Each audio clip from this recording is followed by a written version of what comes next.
What's going on guys? Welcome to the 6th video of we Paharis. और कुछ भी start करने से पहले आपसे बता दें कि इस वीडियो को एंड तक जरूर देखें, बिकॉज एंड में आपके लिए एक बहुत इंपॉर्टेंट लाइफ लेसन छुपा हुआ है। तो दोस्तों आज हम बात करेंगे एक बहुत ही जाने माने बिजनेसमैन अनिल अंबानी के बारे में। कैसे उनका बिलियंस का बिजनेस चंद सालों में धराशायी हो गया।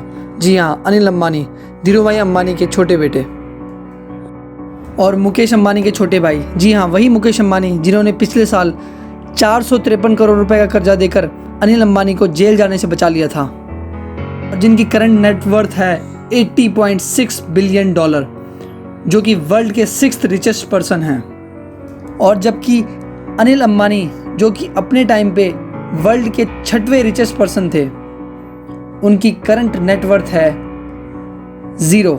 जी हाँ दोस्तों, 0। और दोस्तों अगर हम पास्ट में जाएं तो इन दोनों ने अपने बिजनेस की शुरुआत अपने पिता धीरूभाई अंबानी के अंडर की थी।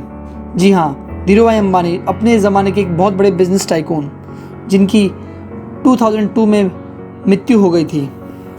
और दोस्तों धीरूभाई अंबानी ने अपनी डेथ से पहले कोई विल या वसीयत नहीं बनाई थी, तो इसी कारण कोकिला बहन जो कि मुकेश अंबानी और अनिल अंबानी की माताजी है, उन्होंने धीरूभाई अंबानी की जायदाद का 2 हिस्सों में बंटवारा कर दिया।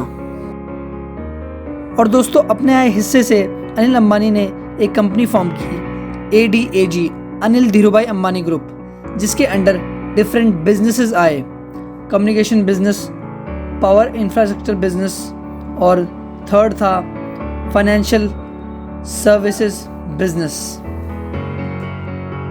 और दोस्तों वही मुकेश अंबानी जो कि अनिल अंबानी के बड़े भाई हैं, उनके अंडर आया पेट्रोकेमिकल बिजनेस। जी हाँ, पेट्रोकेमिकल बिजनेस। अब दोस्तों सबसे बड़ा सवाल ये उठता है कि जब दोनों भाइयों ने अपने अपने बिजनेस की शुरुआत सेम अमाउंट ऑफ मनी से करी थी, तो क्यों आज की तारीख में एक भाई वर्ल्ड का 6th रिचेस्ट पर्सन है और इंडिया का रिचेस्ट मैन है, वहीं दूसरा भाई क्यों आज बैंकरप्ट हो चुका है, क्यों आज उसकी नेटवर्थ 0 हो चुकी है। तो दोस्तों आइए जानते हैं उन गलतियों के बारे में, उन मिस्टेक्स के बारे में, जिनके कारण अनिल अंबानी का बिलियंस का एम्पायर चंद सालों में धराशायी हो गया। तो दोस्तों उनकी पहली गलती थी improper aggressive investments.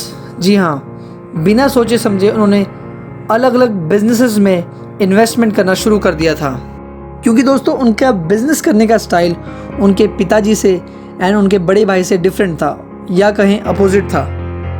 Anil Ambani ऐसे बिजनेस में इन्वेस्टमेंट करते जो जल्द से जल्द रिटर्न दे सकें।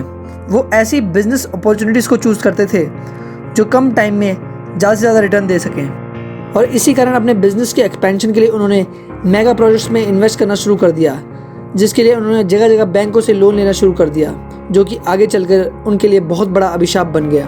और दोस्तों उनकी अगली गलती थी रॉन्ग डिसीजन मेकिंग। अपनी पुअर मैनेजमेंट स्किल्स के कारण, विदाउट अंडरस्टैंडिंग द मार्केट के कारण, वो किसी भी मेगा प्रोजेक्ट्स पे इन्वेस्ट करना शुरू कर देते थे। और दोस्तों सबसे लास्ट और सबसे मेजर गलती जो उन्होंने की थी वो थी लैक ऑफ फोकस। उनका फोकस कभी भी एक पर्टिकुलर इंडस्ट्री या बिजनेस एरिया पर नहीं था। उदाहरण के तौर पे पहले वो इंटरटेनमेंट सेक्टर पे गए, उसके बाद पावर सेक्टर, उसके बाद म्यूचुअल फंड, तो उनका इंटरेस्ट ऑफ बिजनेस शिफ्ट होता रहता। तो दोस्तों अंत में हम यही कहेंगे कि कोई बिजनेस का डिसीजन हो या लाइफ का decision, focus on only one thing at a time and give 100% in it. आपने वो कहावत तो सुनी होगी कि 2 नावों पे सवार हो गए तो ना यहाँ के रहोगे ना वहाँ के। So guys, until next time, we Paharis signing of.